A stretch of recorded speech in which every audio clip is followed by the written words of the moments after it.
Hello. Welcome. Dare I say it? Kawhi, should I say it? Kawhi, Mr. Leonard, should I say it? Indubitably. Okay, thank you. It's good to have you. Kawhi, that may have not made sense, but hopefully this does. I've missed y'all. I'm sorry it's taken me so long to upload. I will do my best to cover some news. I'm hoping to finish the rest of the teams. We got through about 12 of them last time, and that took about an hour and a half, and that's just because I think my phone died or it ran out of storage or something, but you'll have to forgive me. I'm a little bit sick, so we're armed with cough drops, and by cough drops I mean one I found in my chair. And so yeah, my voice is not at its peak of powers, but we're here. We steer, and we clear the way for some fun. I don't know. Fuck Big L, fuck DaBaby, fuck J. Cole, fuck Kendrick, fuck Lil Dicky, whoever's good at freestyling, that white TikTok guy. Fuck them all. I just dropped the hardest freestyle ever. But we ended off last time on mine, dare I say our Indiana Pacers. We sure did. I'm not stalling to pull anything up. Okay, so next up is the LA Clippers. Now, the LA Clippers didn't really have a ton of options. Obviously, they're not as far into the cap as you'd think. I think they're in the cap, and we'll double check at the end. They are in the cap, I'm pretty sure, but they're not as much into the cap as you would think. Like, they were able to get Nicholas Batum, Trenton Flowers, Jazz legend, Brook Lopez. We'll talk about him later. Chris Paul. Like, they have some options that they were able to get, and I think they did relatively well. I'm not a big fan of him, but they drafted Jonas Niederhauser, draft Cumberland Wilt Chamberlain. He's the perfect guy of, like, you watch it, you look at the stats and you're like, oh, he doesn't seem very good. Is this like a A.J. Johnson situation where he averaged 4 points but has crazy athleticism? No. Oh, does he have one skill he's really good at? No. Well, when he plays, is he really good? No. You watch him and you're like, no, he's just not good. He's just like, oh, this guy's kind of bad. Mohamed Diawara, I don't know a ton about him. I didn't mind him from the limited research I did. Kobe Sanders, meh. Nick Batum declined his player option and then re-signed for a 2-year, $11.48 million with a team option on the last year, which, that's a good move. Like, I know Batum is old as shit, but he's still not bad. Honestly, like, he can be a decent starter, good backup wing. Like, he's still a good 3-and-D player, good connected passer, can play point guard or center for them. He did that in that Jazz series where we got just hosed and ruined my life. Ruined my favorite team. No, that was the Mavericks year that happened. The Mavericks year is what caused everything to blow up. But, yeah, that's a good move by the Clippers there. I really do like that. I'm a big Batum guy. I think he's totally fine. I saw some people criticizing this. I mean, this is borderline the minimum for a guy who's been in the league as long as Batum. But yeah, this is a good move. I think he fits well, and I think it's important to retain him. Drew Eubanks waived. Yeah, I mean, they didn't really have to give up much to get him. I'm trying to remember what they even gave up. I think it was like a second. Like, it was next to nothing. It was nothing super valuable. Jason Preston's ghost. I don't know. I don't think it was, because I think Jason Preston was 2 years ago, but I thought he was fine for them. I think Drew can be a backup center pretty easily, but he was injured. He didn't play a lot, and when he did, he wasn't great, so I get it. Trent Flowers, two-way, doesn't matter. I have mixed feelings on this one. Harden, 2-year, $81 million. You sort of have to do it, honestly. Like, you're at this point now where you have to just stay relatively good until you can just get your picks back, and this will keep you good. I mean, Harden's at the point now where this is probably like it for Harden. I don't see him regressing dramatically. He'll progressively get worse and worse and worse, but I don't think he's gonna get like even just to like a normal player point. Like, I thought he was really good this year. I think he averages like 18 and 10, like made Zubats an elite player, from like a great player to an elite player. So I don't mind it.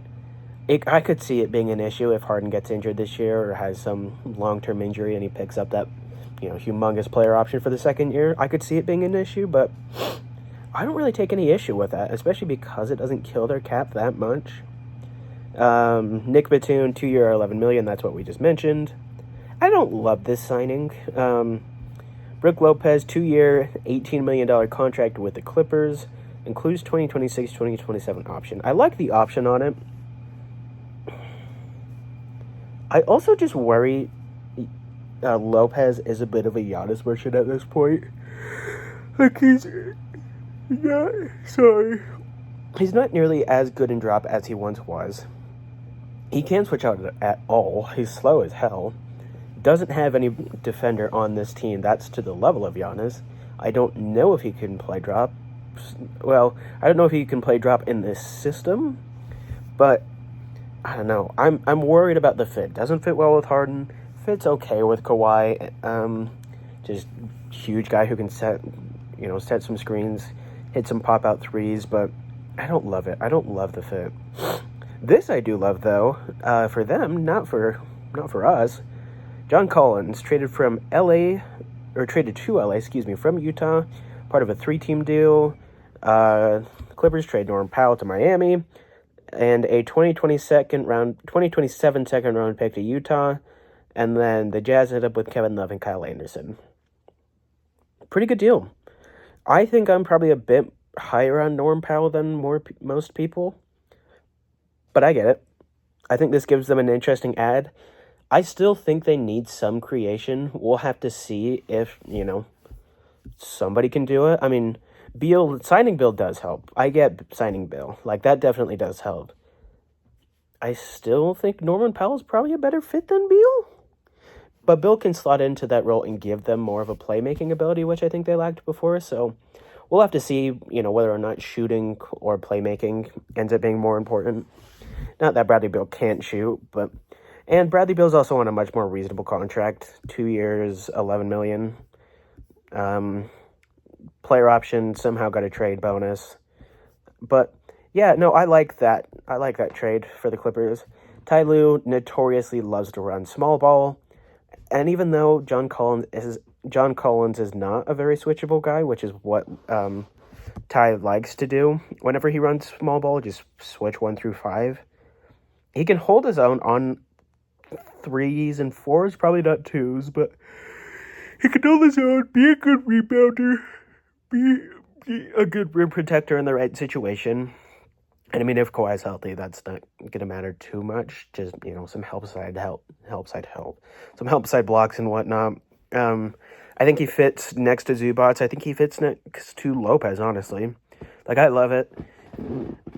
I don't necessarily love replacing Powell, but this guy that they signed next, I think really does help. Bradley Beal, obviously bought out by the Suns. I made a video on this. It was the Bradley Beal is taking a boat to LA, and then in the joke, or in the descriptions or comments, I said the joke is Bradley Beal is joining a team called the Clippers. Clippers are a boat. I know I'm not looking at the camera. I'm sorry, my head hurts. Clippers are a boat. You take a boat to, whatever. It wasn't a very good joke on my part, but I do like that fit. It gives him a little bit of extra creation. Norm Powell might be a bit of a better creator, but it could be just situational on, why Beal was fine, honestly. He was pretty efficient. I just don't think he fit well. He fat. He dummy fat. I don't think Beal fit well into that system, honestly. But I guess we'll have to see. Maybe Beal's just washed now. I think he's shown he can pretty easily hit just open threes, which may be all he has to do. So we'll see. I imagine he immediately slots in at the starting two. I mean, they could get weird and throw Batum in or shift Kawhi down. Like there's options, but I imagine he starts at the two. It does give him a little bit of extra creation when Kawhi's inevitably out, which thinking about it, I don't hate it. I like that signing, especially for that number too. Chris Paul, 1 year, $3 million, totally fine. Bring him back home. That also makes me dislike the Lopez signing a little bit more. Obviously, Paul ended up signing really late, so I sort of doubt they were taking that into consideration. But he also just doesn't really fit with Brook. I mean, Chris Paul's still really good, but he's not really a self-creator type anymore. Like, he's going to be good at getting off screens, throwing lobs, and then if a big man sags trying to, stop the lob, then he can sometimes hit that pull-up. He's just not great at it anymore. We'll have to see. Maybe his fit with Brook is just so good it doesn't really matter. Like, if Brook can hit threes, honestly, potentially at a higher volume, then maybe this is fine, but yeah. I also think that argument people have made about Brook Lopez, I know this is pivoting back a little bit, about the Clippers setting Brook Lopez is they didn't have a backup center, which I sort of agree with, but they also did, and they traded for one, and I'd argue that Drew Eubanks is not too far off of Brook Lopez at this point in their career. Maybe I'm just totally off, but I think both are fine starters, both are best at backup. Both probably don't have long in the NBA, if we're being totally honest. But let's look at their cap now. They put Jordan Miller on a two-way. We knew they'd do that. They're not nearly as bad cap-wise as I thought. They are in the cap, but they are still $1 million away from the first apron and 13 mil away from the second. So if you're over the cap, but not into the apron, there's no trade restrictions and there's no buyout restrictions. So they can aggregate salary. They don't really have the assets to do it, per se, but they can aggregate salary. So, there's ways they could improve. I'm giving them, honestly, I'm thinking about it. I don't know if I want to give them that high. I just really dislike that Lopez signing. I'll give them a B+. If they sign just like a normal backup center, I'd love it. I mean, clearly they have some money that they could throw at a different center. Admittedly, the center market wasn't very deep. Let's see who all was available. I wouldn't have hated a Trey Lyles type.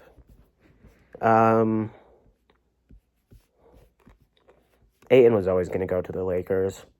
I wouldn't have hated him. Well, it's Marvin Bagley. Yeah, there's not Bismack, no. Bol. Tony Bradley. Clint Capella I would have liked, although he ended up getting a bit of a bag. He would have fit perfectly. I mean, he had a career just off James Harden lobs, for God's sakes. They got John Collins. N'Faly Dante, yeah, I mean, they never would have signed him, but that could have been a little bit interesting. Oh, can I just short by position? I can. Sims, Hall, Garza, Biyombo, Len, no to all of them. Sharp, yeah, I'd like that, but no cap. Clint, Wiseman, Koloko, Adams, yeah, he ended up getting a pretty decent bag, though. Post, Potter, Jesse Edwards, Jacques Landale. DeAndre Jordan, probably not. It wouldn't have been terrible.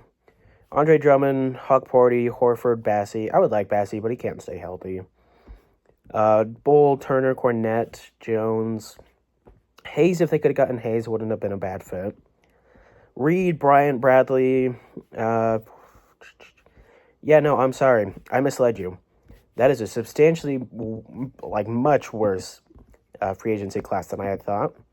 So, I guess outside of, maybe Jackson Hayes, I don't hate that signing, I guess.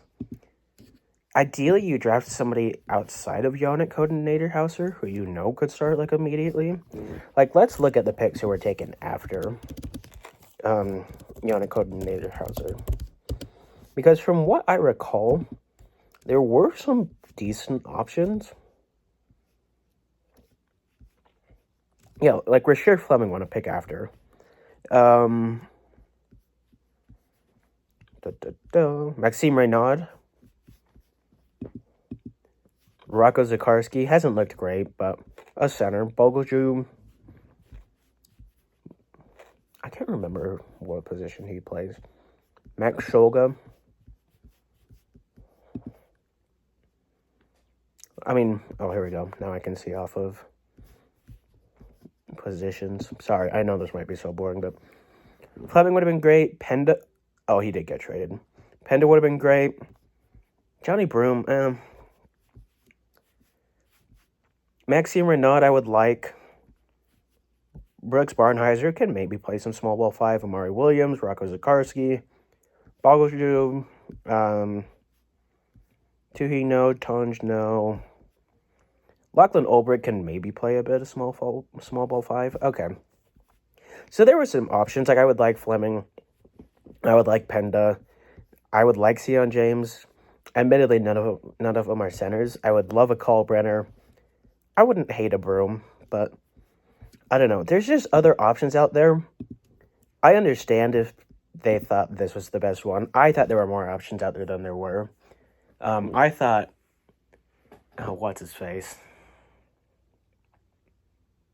I can't remember his name now.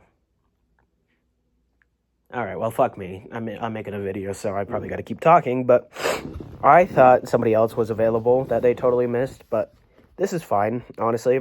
I'll keep it at a B+, but I think this is totally fine. If Brook Lopez ends up fitting and Beal ends up fitting, great. Like, totally fine. I know Collins is going to fit, but... Oh, here we go. Here we go. They've got my work cut out for me. Okay. You know who it is. You already do. We're going from one LA to another LA. We'll start off strong. Lachlan Olbrich, drafted by them. They also drafted Adu Thoreau, I believe. I think they just paid cash for that pick. I could be wrong. Where's Adu Thoreau? Oh, here we go. Adu Thoreau. Olbrich, center. I've talked about this. LeBron denying his player option. We'll keep an eye on that. I'd be shocked if he doesn't end up back in LA. Like, he already picked it back up. Excuse me. I say decline. He exercised it, so he's there for this year. I'd be surprised if he goes anywhere else. Like, he could get traded maybe, but nobody has the cap for it, and nobody's in a position who might to trade for 48-year-old LeBron, however old he is. So I think he ends up on the Lakers. We'll see if he leaves after that. I think we probably get at least one more, if not 2 more years of LeBron. I think he's going to play a year after the Lakers just to chase another ring. But we'll have to see. I think they handled that a little poorly, but with LeBron, I mean, you never know. Not a ton they could do. Jordan Goodwin exercised his team option. I think they ended up waiving him. DFS, Daily Fantasy Sports, declined his player option. I believe if we haven't already, we will talk about that with the Rockets. Apparently, Rob Pelinka was going around and being like, hey, don't trade for him or sign him. He's injured. Rob Pelinka, the super genius. Got Rocco Zakarski. I think he ended up on the Warriors. I could be wrong. This might be pre-17 trade. I don't have that exact date. It doesn't really matter. Rocco's not looking good. Signed Jake LaRavia. Whatever. I mean, you sort of got worse Rui Hachimura, and Rui Hachimura's not very good either. So, DeAndre Ayton, I like that signing. We'll have to see how locked in Ayton is. Like, people forget when Ayton's locked in, he looks great. Like, he looks fantastic. Like, the guy could put up 24, 14, 2, a steal, and 3 blocks, and I wouldn't be surprised, right? Like, he can be awesome. That's why I was in on him for so long. I thought it was just context dependent, but it's probably not. We'll have to see. Maybe the bright lights of LA and the pastiness of Luka's skin maybe blinds him into realizing where he's gone wrong, or maybe makes him see the error of his ways. We'll have to see. But Jackson Hayes, 1 year, $3.5 million extension. Fine. Totally fine third string. Adu Thoreau. I love that. Interesting swing. He probably will turn out into nothing, just Occam's razor. But he grew a foot in like a year, and he played point guard. And he said the reason he did not shoot very well is because of the fact he wasn't used to being so tall. So I guess we'll have to see, but signed a couple guys to Exhibit 10s who I like. RJ Davis, Dixon, Kaluma. I don't know much about Kaluma. And Augustus Marciulionis. They're all sort of interesting. Nothing will come of them, but it's interesting enough. And then finally, we got this bullshit done. Luka Doncic declined his player option, but he then took a new deal. Sorry, I wrote the wrong number. I divided 130 by 6. It's 3. So $43 million. And something that I feel like doesn't really get talked about is how the Mavericks screwed him out of just so much money. Like, Luka was on pace to get the Supermax. Like, it would have been, like, above Tatum level. Nope. If you're watching this video and you somehow made it to this point, what else? Fuck Nico's not original. Trigger, Flick, Nick, no. I'm trying to think of anything that won't get me too in trouble. 86 Nico. Yep, that's it. 86 Nico. Get him gone. He should have lost that. He should have lost his job already. I don't care whether or not he got the first pick. He should have lost his job. Like, I'm sorry, Maverick fans. Not really, because you got the first pick, but I'm sorry nonetheless. I loved Luke. I loved Luka too, because now he's on the Lakers, so he's not a person. He's just gone. What else? What's next? Your Memphis Grizzlies. Oh, I guess I should... Sorry, I almost forgot to look at their cap. Silly me. So, they're a team that's weirdly not as high as you'd think. They also are about $1 million under the salary cap. What's so funny to me is that they have a cheaper team than the Toronto Raptors. I love it. I mean, you can't make it up. Like, this is just prime stupidity by arguably two of the worst run franchises in the league. There's an argument. I'm not saying it's the case, but there's an argument. I'm going to give the Lakers a... See, this is tough because they didn't really do anything, which I don't know if that's fair to dox them because there isn't much they could do. Losing Dorian Finney-Smith for basically nothing is a pretty big deal. Jake LaRavia coming, meh. Ayton coming, meh. Then they just released some sort of interesting guys in Jemison, Goodwin, Milton. I'll give them a D, just because D for didn't do anything. D for they didn't do anything to move them up to C. They just didn't really do anything, man. Like, I like Thoreau. I potentially like the Ayton fit. Chances are he's just going to be mediocre, if we're being totally honest. He'll be just DeAndre Ayton, but what do I know? Your Memphis Grizzlies, one of the worst ran teams in the league. Desmond Bane trade, talked about that. I think that actually was totally fine value. Like, I think that's about as good a value you're going to get. Cedric Howard after that. I don't love the haul they went up to move that pick. Like, they traded one of those 2028 Orlando pick, which admittedly probably won't be anything crazy. But 2 second-round picks after that, especially when Cedric was likely to fall. I mean, obviously there's going to be some info we don't always know about. Sorry, I'm falling asleep here. Obviously there's going to be some info that we don't necessarily know about. Maybe somebody before them was like, hey, we're gonna take him. So maybe they just jumped up and took him. I don't know, but it felt like a lot. Yang, Small, Richard. I guess they didn't do that. I was thinking how they got rid of Marcus Smart, and I think gave up a first for it, just purely off of contract reasons. I thought they did that during the offseason, so I can't really criticize them on that because it is the off-season criticism.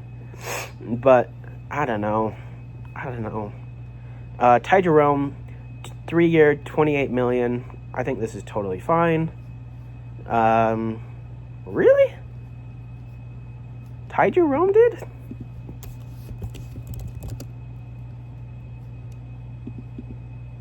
I thought he signed somewhere else. I don't really care. Like, if this... Oh. Well, I'll be damned. Yeah, I mean... $8 million. This also brings into question why the Cavs just didn't keep him when there was times he was arguably their second, third best player. Call me crazy, but I will take a hyper-efficient scoring bench guard any day of the week. A decent passer as well. Like, come on now. Tough to beat. Santi Aldama, 3-year, $52 million. That's probably going to be about the going rate for a guy like Santi's type. Like, probably a guy who's just purely a starting wing with some pretty severe, like, exploitation spots. So, I mean, I don't love Santi, and I never really have. I don't super get the sorry, I'm still falling asleep. I don't really get the appeal around him. I think he's fine.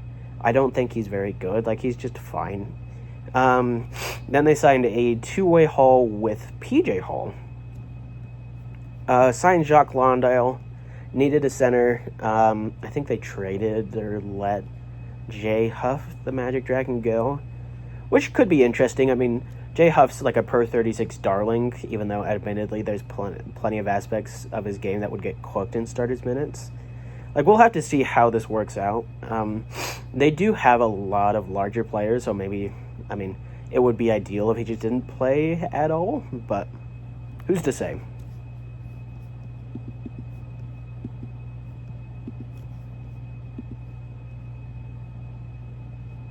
Who was I talking about? I'm totally falling asleep. I'm so sorry. I gotta wake up. Grizzlies.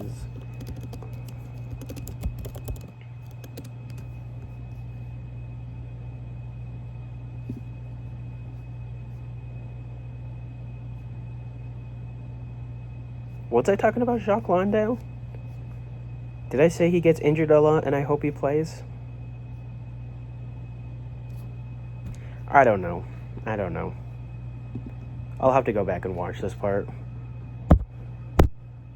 That's just for me to go through in the playback, make sure. I always scroll through the playback. I very clearly don't ever edit these, but just so I can go back and make sure I didn't, like, have my dick out accidentally or anything, pull on iShow meat. Contract-wise, they are... This is also what makes the Smart trade so infuriating.